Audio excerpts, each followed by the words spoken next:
Namo tassa bhagavato arahato samma sambuddhassa. Namo tassa bhagavato arahato samma sambuddhassa. Namo tassa bhagavato arahato samma sambuddhassa.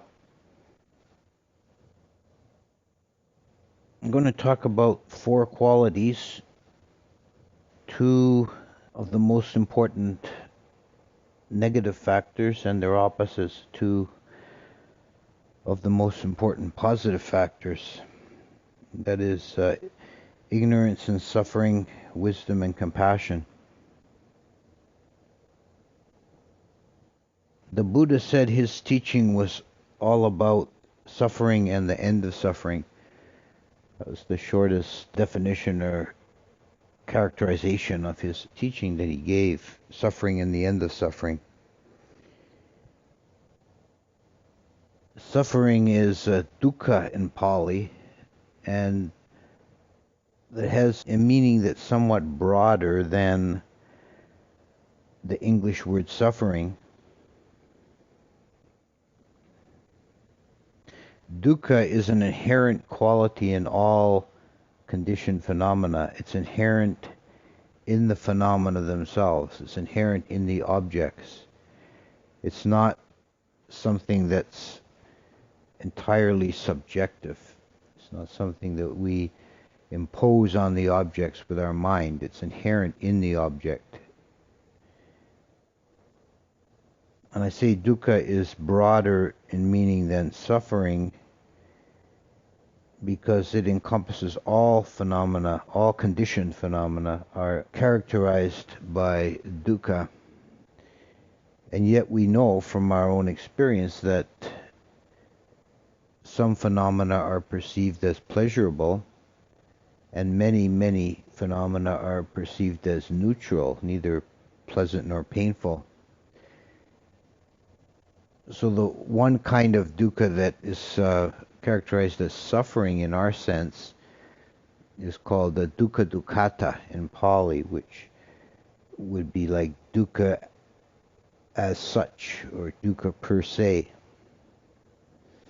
But there's also dukkha viparinama, which is the dukkha of changeableness, which is the dukkha that is associated with pleasant phenomena because they're imperfect and impermanent. And dukkha sankhata, which is associated with neutral phenomena, although it really applies to all phenomena. It's the inherent nature of things to be dukkha. I think a better understanding of dukkha, rather than translating it as suffering, would be to think of it as imperfection or incompleteness. And it's inherent to the nature of conditioned phenomena themselves, in that existence or manifestation is by its nature, by existing, it's a kind of brokenness. It's like a flaw on voidness, the full potentiality of the unmanifested void then is broken into shards. To use a metaphor, I don't take it too literally, but it's like it's broken into shards, and you get specific objects that no longer have universal potential, but are manifest on some limited fashion. So they're inherently dukkha.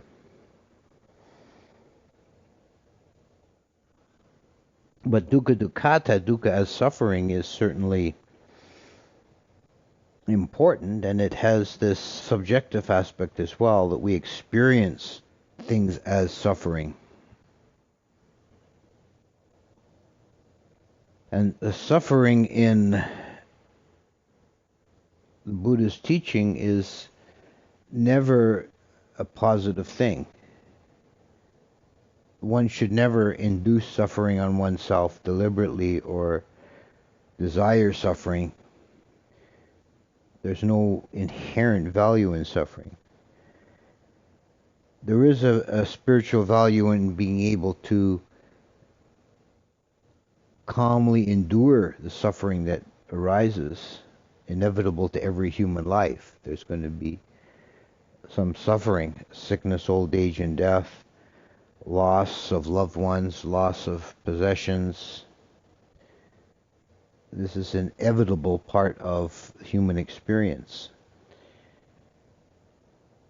And one should practice to be able to endure the suffering that comes without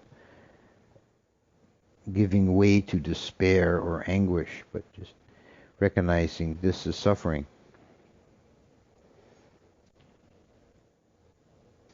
So suffering is really properly understood is an external factor. It's inherent in the objective universe.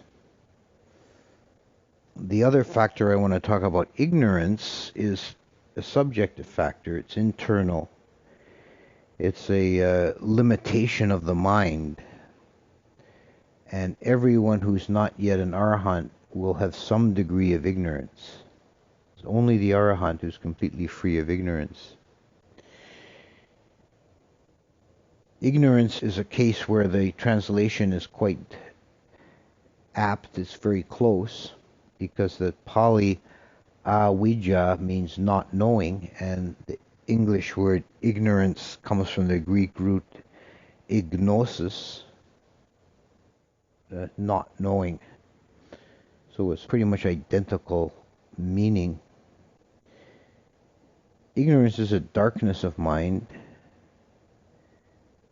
It's characterized in the imagery of the dependent origination. Ignorance is, when it's drawn as imagery, as in the wheel of life, it's ignorance is shown as a blind man stumbling along with a stick. And that's what we essentially are in terms of our relationship to the universe. We're essentially stumbling in the dark.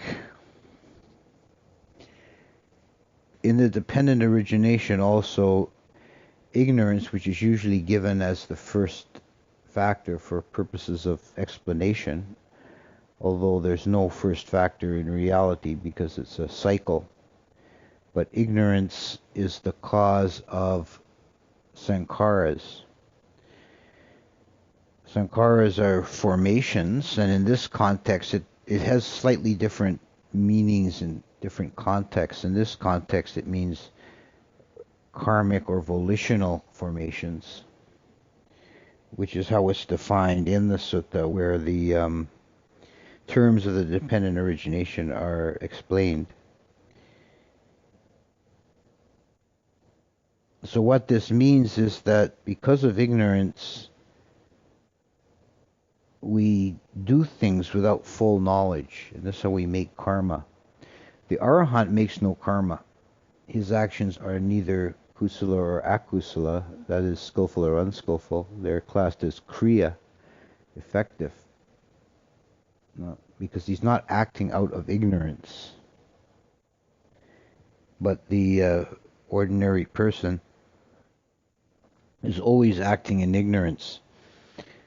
And this is how karma is made, because whatever we do, we're essentially disturbing the harmony or balance of the universe in one way or another. It's like we're thrashing around in the dark and knocking stuff over. And the most important and profound ignorance is a not knowing of the Four Noble Truths. And it doesn't mean you know the Four Noble Truths in this sense if you can recite them, or you know what they are in a literary or intellectual sense. You can name them. That's not what it means. It means you don't see them or understand them in the depth.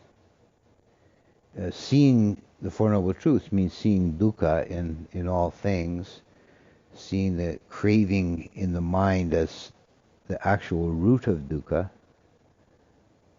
and seeing there's a liberation from dukkha, and then seeing the path as the way to gain that liberation. As the Buddha said, by not seeing the Four Noble Truths, beings wander a long time in the great samsara.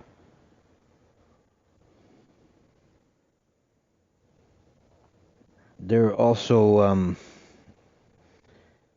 secondary defilements that arise out of ignorance. Besides ignorance as not knowing, as a darkness of the mind, there's also delusion, that the mind follows illusions or false ideas, false things, is confused. So ignorance by itself is kind of dullness, but if it's extrapolated into delusion, then the mind can actually be quite intelligent, that has delusion, but it's confused. So those are two negative factors, and countering them are two positive factors that are the supreme qualities of a Buddha. That is wisdom and compassion, panya and karuna. The Buddha is said to be perfect in his compassion and perfect in his wisdom. They come together in the Buddha so that the difference between them is lost, is absorbed, transcended. But without that perfection, there can be a tension between wisdom and compassion. Compassion in Buddhism is karuna, and the word compassion is not bad, but it misses in one sense, because the Latin root from compassion means to suffer with, compassion. And that is, I think, the most fundamental error that people make when they're trying to practice karuna. Because as I said earlier, suffering is never something to be sought out. It has no positive value in itself. So if you have compassion in that sense, in the generally understood sense in English, you feel sorry for someone in suffering. Right? You suffer with them. So you're not actually reducing the amount of suffering in the world, you're increasing it, because you're taking on suffering yourself. And that can be corrupted all the way into a maudlin pity, which helps no one and is definitely not karuna. If you are practicing karuna as a meditation, that would be a good point to remember as a kind of test, a self-test to see if you've actually got the feeling correct, is that you can contemplate the suffering of beings, but it doesn't make you suffer. What it is defined as the aspiration that beings be released from their suffering.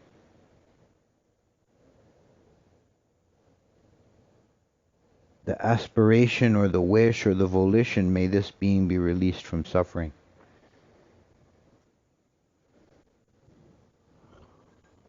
So karuna recognizes suffering as a negative. It doesn't embrace it.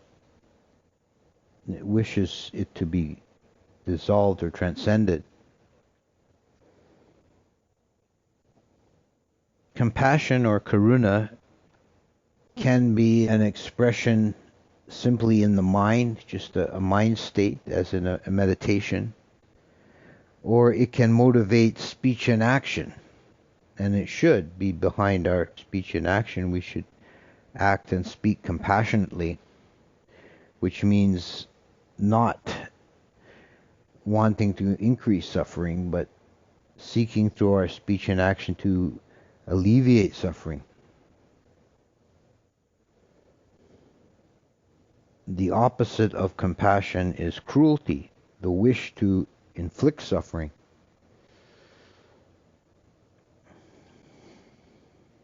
The other positive quality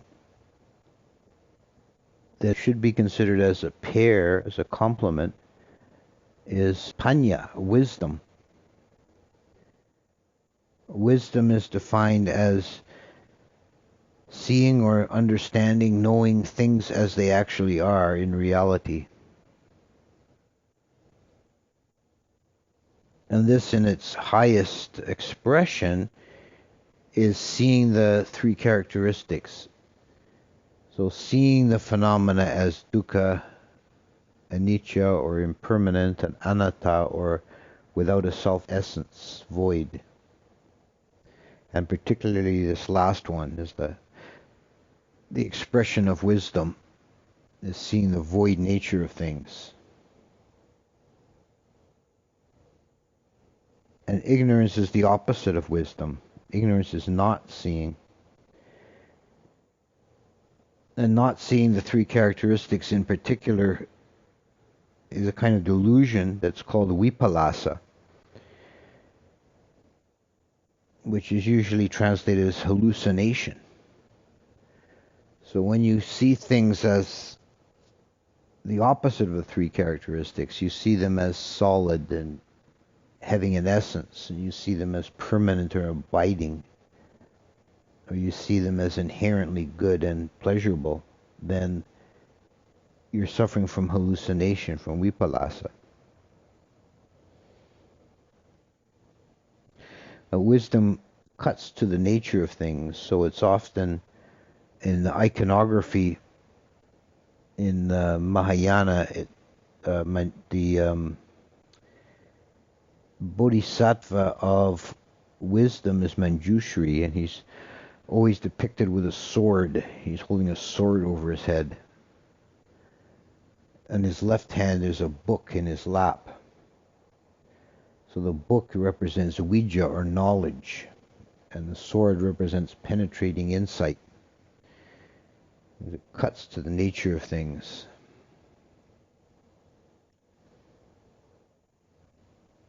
There's a teaching in Tibetan Buddhism about 5 kinds of wisdom, and it makes a mandala with one at the center and then 2 pairs on the outside that are associated with particular Buddhas and their various attributes. The expression of wisdom in the center is called the wisdom of the Dharma Dhatu. Dharma Dhatu being the ultimate nature of things, or the full emptiness, the full potential of the pure unmanifested void. And that kind of wisdom is like the universal wisdom.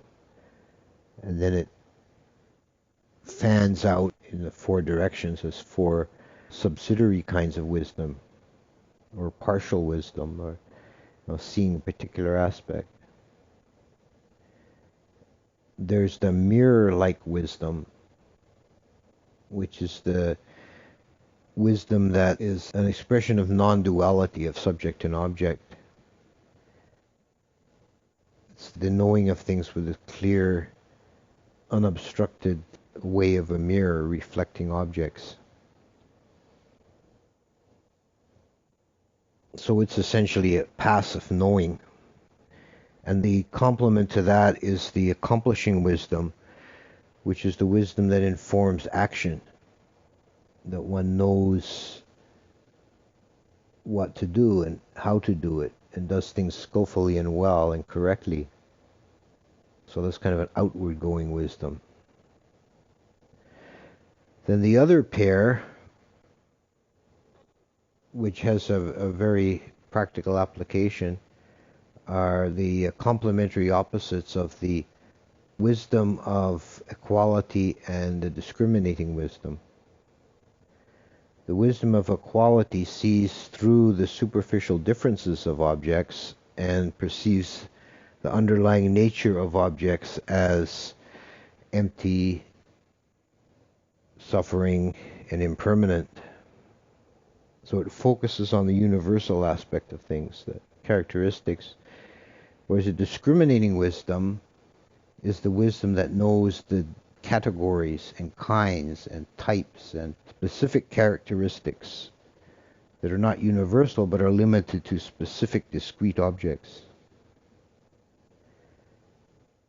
And if you think about it, it should be obvious that for a proper understanding of the world and of the self, there must be this balance between the universal wisdom and the discriminating wisdom, or you're missing half the picture.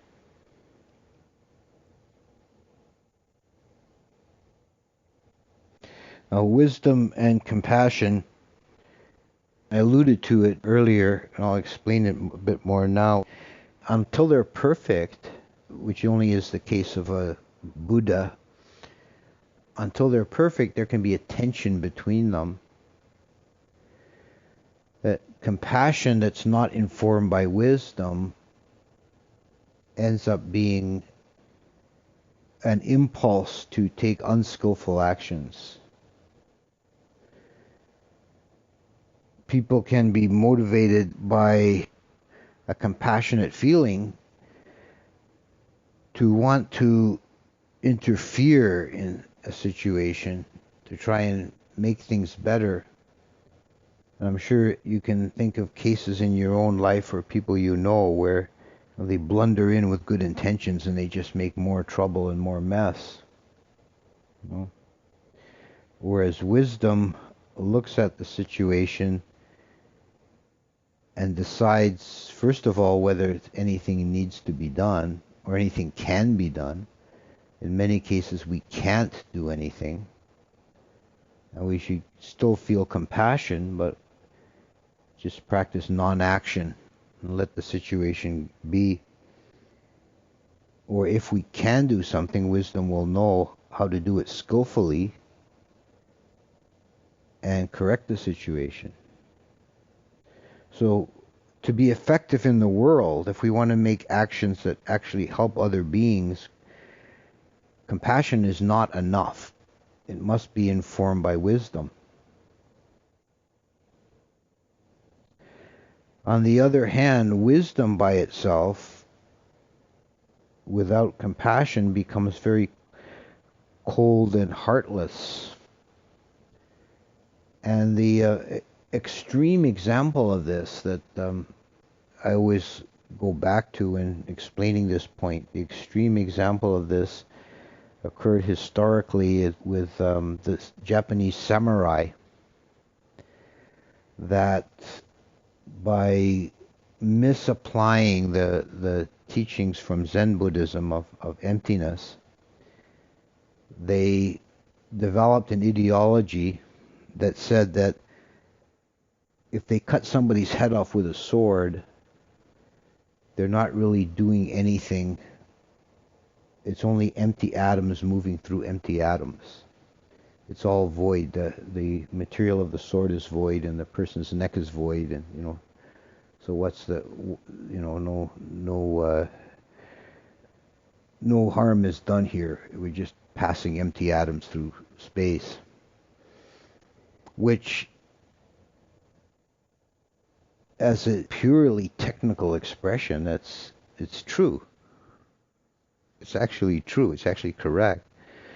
But it's obvious that it's ethically, morally completely wrong, and there's a complete absence of compassion involved in that.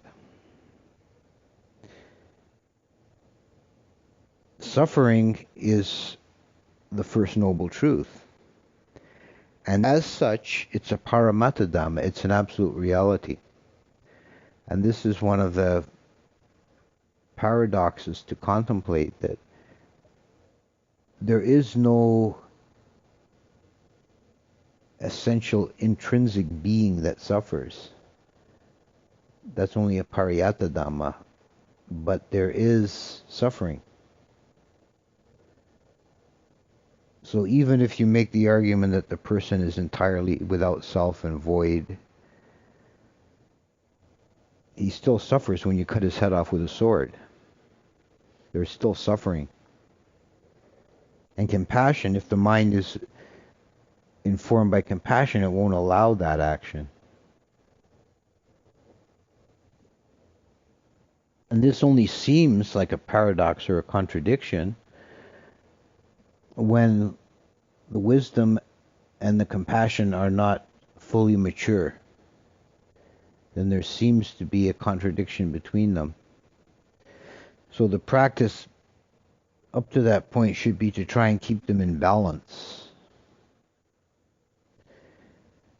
To not let the wisdom faculty be uninformed by compassion, and vice versa.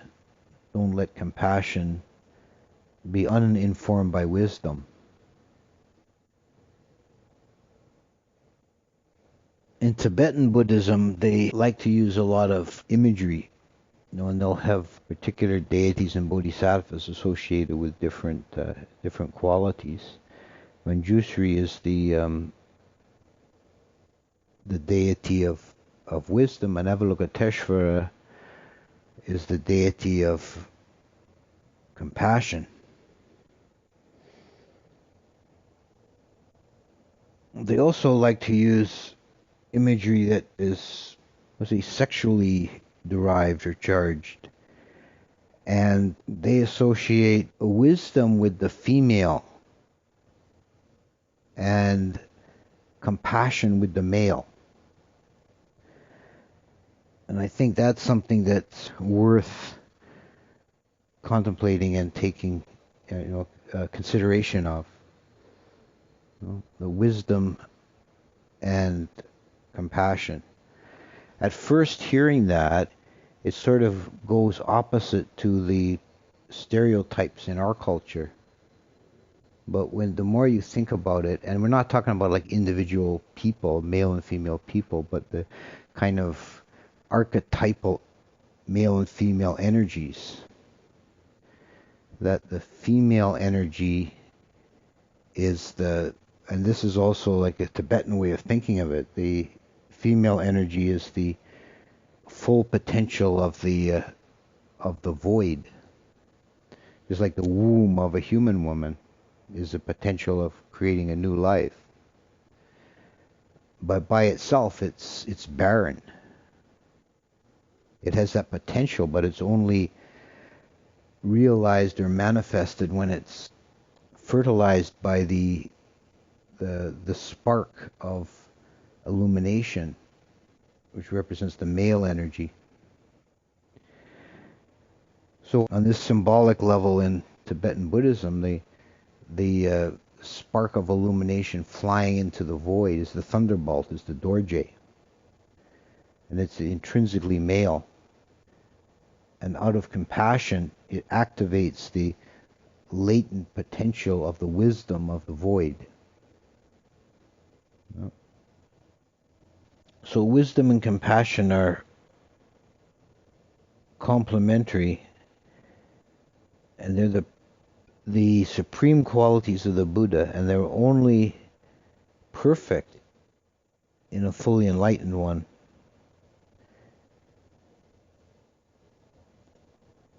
And the task for us is to try and cultivate both qualities and to keep them in balance and let them inform and illuminate each other. And that way to clear the depth of ignorance and to free ourselves of suffering.